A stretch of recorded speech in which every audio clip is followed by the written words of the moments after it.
உடையார் பாகம் 2 அத்தியாயம் 71. முத்தான பொன்னங்கையின் சாமர்த்தியம் உடையார் ஸ்ரீ ராஜராஜ தேவர் வரை போக அவள் அதிகாரத்திற்கு கூடுதலான அங்கீகாரம் கிடைத்தது. உபதளபதிகளும் தளபதிகளும் சேனாதிபதிகளும் மந்திரிமார்களும் முத்தான பொன்னங்கை கண்டால் விசாரிக்காமல் போக மாட்டார்கள். குந்தவை பிராட்டிக்கு என்ன தகவல் வேண்டுமென்றாலும் குந்தவை பிராட்டியிடமிருந்து என்ன தகவல் வேண்டுமென்றாலும் முத்தான பொன்னங்கை பேரே முதலில் நினைவுக்கு வரும். பொன்னங்கை திருமணம் செய்து கொள்ளவில்லை. தனக்கு கிடைத்திருக்கின்ற மிக உயர்ந்த இந்த பதவியை பார்த்து அவள் தன் பொறுப்புகளுடைய கனத்தை உணர்ந்தாள். இந்நேரத்தில்தான் திருமணம் செய்து கொண்டால் தன் புருஷனுக்கு அடிபணிய முடியாத, தலையாட்ட முடியாத நேரங்கள் ஏற்படும் என்று கருதினாள். குந்தவை பிராட்டியார் வற்புறுத்திய போதும், நான் இப்பொழுதல்ல, சிறிது நாட்கள் கழித்து திருமணம் செய்து கொள்கிறேன் என்று தள்ளி வைத்தாள். 23 அகவை வரை திருமணமாகாத பெண்கள் சோழ தேசத்தில் மெல்ல மெல்ல தோன்றினார்கள். நிர்வாகம் நல்லபடியாய் நடக்க வேண்டுமென்றால் திருமணம் ஒரு இடைஞ்சல் என்று உணர்ந்து கொண்டார்கள். திருமணம் மற்றும் வாழ்வது என்பது குறித்து யோசிக்க துவங்கினார்கள். சோழ தேசத்தில் வேறொரு பெண்கள் கூட்டம் தங்கள் தோள்பட்டையில் சூழ லட்சணங்களை இட்டு தேவரடியாக மாறி கொள்கின்ற வழக்கம் இருந்து வந்தது. இந்த தேவரடியார்கள் நித்திய கன்னிகள். அவர்களுக்கு திருமணம் என்பது இல்லை. அவர்கள் ஒருபோதும் விதவைகளாக மாட்டார்கள். கோவில்களை பராமரிப்பது என்கின்ற விஷயத்தில் இவர்கள் மிக மும்மரமாய் ஈடுபட்டார்கள். தங்களுக்கு பிடித்த ஆடவனோடு தொடர்பு ஏற்படுத்தி கொண்டார்கள். எந்த அதிகாரமும் நீ செலுத்தக்கூடாது, இது ஒரு நட்பு, சுகத்திற்கான ஒரு சிநேகம் என்பதாய் தெளிவாய் சொன்னார்கள். தாளவாத்தியக்காரர்களோடோ பாடகர்களோடோ அல்லது இம்மாதிரி தேவரடியார்களின் நலன்களை கவனிக்கும் அதிகாரிகளோடோ அவர்கள் சிநேகமாக இருந்தார்கள். போருக்கு போகாத அந்தணர்களின் மனைவிமார்கள் ஒரு பக்கம், முத்தான பொன்னங்கை போல வயது முதிர்ந்தும் திருமணம் செய்து கொள்ளாத அதிகாரிச்சிகள் ஒரு பக்கம். சூழ எலெக்ஷனை இட்டு தன்னை பதியில்லார் என்று அறிவித்து கொண்டு பாட்டும் நடனமும் இறை வழிபாடுமாய் வாழ்ந்து கொண்டிருக்கின்ற தேவரடியார் ஒரு பக்கம் என்று பெருகி வர மறவர்கள் வீட்டு குலப்பெண்களிடம் இது தாக்கத்தை ஏற்படுத்தியது. 13 வயதில் திருமணமாகி 14ஆம் வயதில் விதவையாகி இனி எஞ்சிய வாழ்க்கையை என்ன செய்வது என்று தெரியாமல் உயிரற்று வெயிலில் கிடக்கும் நாரை போல அந்த வீட்டு பெண்கள் கருகி கிடக்க அவர்களிடையே மெல்லிய கசப்பு எழுந்தது. அதிகாரிச்சிகளாக அவர்களை நியமிக்கலாம் என்ற எண்ணமும் வந்தது. அப்படி நியமிக்க வேண்டுமென்றால் அவர்கள் எழுத படிக்க தெரிந்து கொள்ள வேண்டும் என்ற எண்ணம் ஏற்பட்டது. 2 தலைமுறைக்கு முன்னால் ஏற்பட்ட இந்த மாற்றத்தால் இந்த தலைமுறை பெண்கள் எழுதவும் படிக்கவும் கற்றார்கள். படிப்பு வெகு நிச்சயம் பெண்களுக்கு என்பதாக சோழ தேசத்தில் முடிவாயிற்று. கணவனை இழந்த போர் வீரர்களின் மனைவிகளுக்கு நன்செய் நிலம் அரசாங்கத்திலிருந்து தரப்பட்டது. வரியிலிருந்து விதிவிலக்கு அளிக்கப்பட்டது. எப்பொழுது அதிகாரிகள் வந்தாலும் அரசர் வந்தாலும் அவர்களை சென்று விசாரிப்பது ஒரு வழக்கமாக இருந்தது. சோழ தேசம் இன்று இப்படி சிறப்புற வாழ்வதற்காக தன் இன்னுயிரை கொடுத்தவன் மனைவி அல்லவா, அந்த குடும்பம் அல்லவா என்று அவர்களை நேரே சந்தித்து கை கூப்புவது வழக்கமாக இருந்தது. மங்களமான வீட்டு விசேஷ விஷயங்களில் ஒதுக்கப்பட்டாலும் அரசாங்க விஷயங்களில் அவர்கள் முக்கியத்துவம் பெற்றார்கள். மிக பெரியதாய் கோயில் எழுப்ப போகின்றோம் என்று அரசாங்கம் சொன்னதும் அம்மாதிரியான பெண்களுக்கு வெகு நிச்சயம் நல்ல வேலை கிடைக்கும் என்று சொல்லப்பட்டது. தஞ்சை நோக்கி அவர்களும் வர துவங்கினார்கள். எல்லோரோடும் சகஜமாய் கலந்து பேச துவங்கினார்கள். கிராமத்து பெண்களாய் இருப்பினும் தஞ்சை நகரத்து நாகரிகத்தை பின்பற்ற துவங்கினார்கள். நல்ல உடையும் நல்ல உணவும் நகைகளும் அவர்களுக்கும் உரித்தாயின. சிற்பிகளாகவும் நடன மாதர்களாகவும் மிக பெரிய பொது சமையல் அறை ஏற்பாடு செய்யப்பட்டிருந்தது. அந்த சமையல் அறையை நிர்வகிக்கும் பொறுப்பு அவர்களிடம் தரப்பட்டது. அவர்களுடைய கை இருப்பாய் கூடை கூடையாய் செந்நெல்லும் மற்ற பருப்பு வகைகளும் மாமிச உணவிற்கான வழிமுறைகளும் செய்து தரப்பட்டன. உடையார் ஸ்ரீ ராஜராஜ தேவர் கோவில் கட்டட துவக்கத்திலிருந்து மிக பெரிய சமூக மாற்றம் சோழ தேசத்தை சுற்றியுள்ள நகரங்களிலும் கிராமங்களிலும் ஏற்பட துவங்கியது. இரவு நேரங்களில் ஒரு ஆணும் பெண்ணும் எங்கேனும் திண்ணையில் உட்கார்ந்து பேசிக்கொண்டிருந்தால் மக்கள் பதட்டமாவது இல்லை. என்ன ரகசிய உறவா என்று கேள்வி கேட்பது இல்லை. அது அதிகாரிச்சியாகவும் அவளின் கீழ் வேலை செய்யும் சிப்பந்தியாகவும் இருக்கலாம், அல்லது ஒரு அதிகாரியாகவும் அதிகாரிச்சியாகவும் இருக்கலாம், அல்லது ஒரு அதிகாரிச்சியும் அவளை நேசிக்கின்ற புருஷனாகவும் இருக்கலாம். எனவே ஒரு ஆணும் பெண்ணும் சந்தித்து கொண்டால் அது ஒரு நாணமற்ற செய்கை என்பது முற்றிலும் மறைந்து போய் சந்தித்துதான் ஆக வேண்டும். சந்தித்தால் பேசித்தான் ஆக வேண்டும். பேசினால்தான் மற்ற காரியங்கள் செவ்வனே நடைபெறும் என்ற பழக்கம் ஏற்பட்டது. முத்தான பொன்னங்கையை அந்தணர்கள் கூட எழுந்து கை கூப்பி வரவேற்றனர், வணங்கினர்.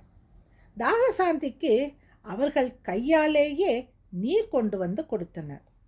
அவர்கள் வீட்டு பெண்கள் முத்தான பொன்னங்கையை கூடத்திற்கு அழைத்து போய் உட்கார வைத்து இலை போட்டு பரிமாறி உணவு கொடுத்தார்கள். முத்தான பொன்னங்கை மனம் வைத்தால் நிலம் கிடைக்கும், வீடு கிடைக்கும், பொற்களஞ்சங்கள் கிடைக்கும், வெளியே போய் வர அனுமதி கிடைக்கும், ஆதூர சாலையில் தனி இடம் கிடைக்கும் என்பதாலும் இந்த உபசரிப்புகள் நடந்தன. 20 வருடத்திற்கு முன்பு குந்தவையால் தஞ்சையில் நிர்மாணிக்கப்பட்ட ஆதூர சாலை போல சோழ தேசத்தின் பல பாகங்களில் ஆதூர சாலைகள் பலதும் நிறுவப்பட்டன. குறிப்பாய் மகப்பேறு விஷயங்களை கவனிக்கவும் ஓடுகள் வேய்ந்த கல் சுவர் உள்ள தனி வீடுகள் வாங்கப்பட்டு ஒவ்வொரு ஆதூர சாலைக்கும் பண்டக சாலை நிறுவப்பட்டு அந்த பண்டக சாலையில் மருந்துகள் சேகரிக்கப்பட்டு வைத்தியமும் அறுவை சிகிச்சை நிபுணரும் நியமிக்கப்பட்டு எந்த நேரம் அழைத்தாலும் நிச்சயம் போக வேண்டும் என்ற நிர்பந்தமும் அவர்களுக்கு வைக்கப்பட்டது. எல்லா மக்களுக்கும் எல்லா நேரமும் மருத்துவ உதவி என்பது சோழ தேசத்தின் அடிநாதம் ஆயிற்று. அது சிறப்பாகவும் செயல்பட்டது. மக்களின் ஆரோக்கியம் மட்டுமல்லாமல் மகளிரின் ஆரோக்கியமும் குறித்து சோழ தேசம் கவலைப்பட்டது. இத்தகைய விதிமுறை மாற்றங்களால் பெண்களின் வாழ்க்கை முன்னேறியது. முத்தான பொன்னங்கை ஒட்டுமொத்தமாய் இவையெல்லாம் சிந்தித்தபடி உணவு உண்டு கொண்டிருந்த பாண்டிய தேசத்தின் ஒற்றப்படை உபதளபதியை வியப்போடு பார்த்து கொண்டிருந்தாள். குணசீலனும் இந்த கொள்கையை வியந்து நினைத்து கொண்டிருந்தான். ஒரு பெண்ணை எதிரே நிற்க வைத்து சோறு பரிமாற வைத்த மற்றவரெல்லாம் வெளியே போய்விடுகின்ற நிகழ்ச்சி பாண்டிய தேசத்தில் நிகழவே நிகழாது.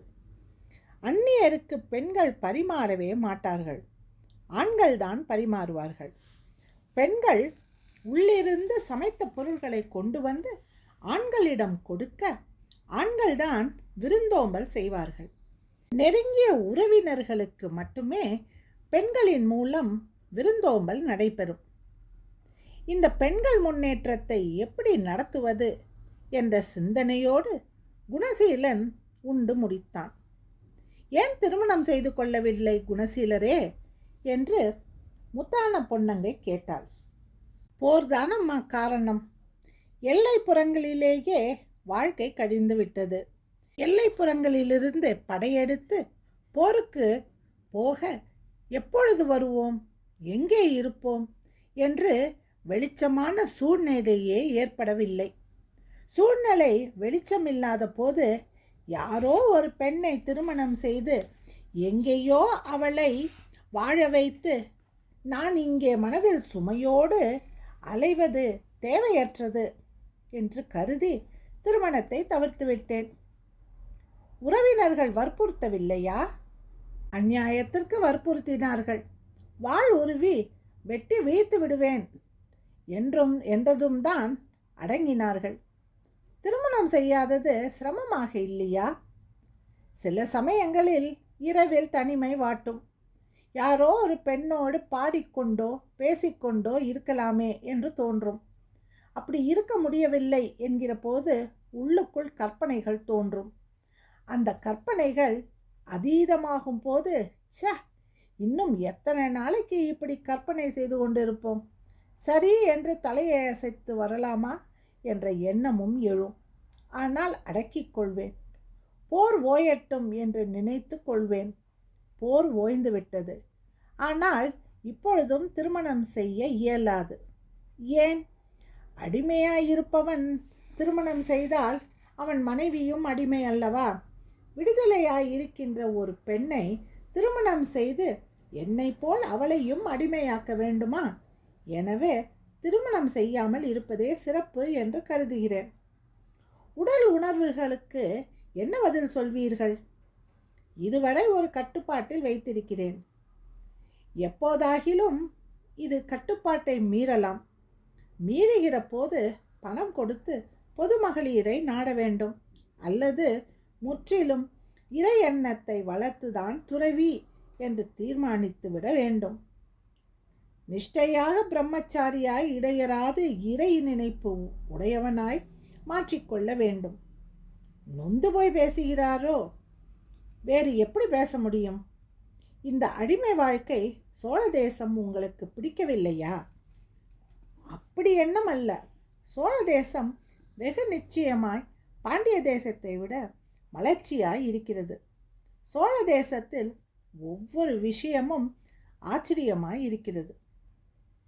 6 பனை உயரமுள்ள கோயில் கட்டப்போகிறார் சோழ மன்னர் என்று தெரிந்ததுமே என் உற்சாகம் எல்லையை கடந்துவிட்டது. ஒரு உபதளபதிதான் கோயிலின் மாதிரியை பார்த்ததாகவும் அது இங்கனம் இருக்கும் என்று படம் வரைந்து காட்டிய போது நான் பிரமித்து போனேன். என் வாழ்க்கைக்கு ஒரு அர்த்தம் இருப்பதாக அப்பொழுது ஒரு எண்ணம் வந்துவிட்டது. பாண்டிய தேசம் போகின்ற நினைப்பை அறவே அறுத்துவிட்டேன். திருமணம் என்கின்ற விஷயத்தை மனதிலிருந்து நீக்கிவிட்டேன். இறைவனுக்கு மிக உயரமான ஒரு கோயில் ஒன்றை ஒரு தனி மனிதர் எழுப்புகிறார். அவருக்கு உதவி செய்வதை விட வாழ்க்கையில் மிகப்பெரிய லட்சியம் என்ன இருக்க முடியும் என்று முடிவுக்கு வந்துவிட்டேன். ஆனால் நீங்கள் வைணவர் அல்லவா? என்ன வைணவம், என்ன சைவம், எல்லாம் ஒன்றே, எல்லாம் பேரொளியே. வைணவமும் சைவமும் நாம் வகுத்த வழிகள். அது ஒரு வழி, இது ஒரு வழி. எல்லா வழியும் நல்ல கதிக்கு இட்டு செல்லத்தான் முயற்சிக்கின்றன. நடக்கத்தான் நமக்கு தெம்பு இருக்க வேண்டும். குணசீலரே, மிக தெளிவாகவும் அமைதியாகவும் பேசுகின்ற ஒரு பாண்டிய வீரனை முதலில் பார்க்கிறேன். இது எனக்கு ஆச்சரியமாக இருக்கிறது. அனுபவம் அம்மா. 7 வருடங்கள் ஆயிற்று என் கிராமமும் என் கிராமத்து மக்களையும் பார்த்து. தினம் தினம் புதிய உலகம், தினம் தினம் புதிய மனிதர்கள். இடையராத திகைப்பில் ஆழ்பவன் என்னை போல்தான் பேசுவான். குணசீலரே, இந்த சோழ தேசத்தில் உமக்கு எப்போது சிக்கல் ஏற்பட்டாலும் என்னிடம் ஒரு தகவல் தெரிவியுங்கள். முத்தான பொன்னங்கைக்கு இந்த செய்தியை சொல்லுங்கள் என்று யார் மூலமாவது ஓலை அனுப்பி வையுங்கள். உங்கள் பிரச்சனையை என்னால் தீர்க்க முடியும். கனிவோடு பொன்னங்கை கூறினாள். அம்மா, என் மீது ஏன் இத்தனை கரிசனம்? வியப்போடு குணசீலன் கேட்டான். 71வது அத்தியாயம் முடிவுற்றது.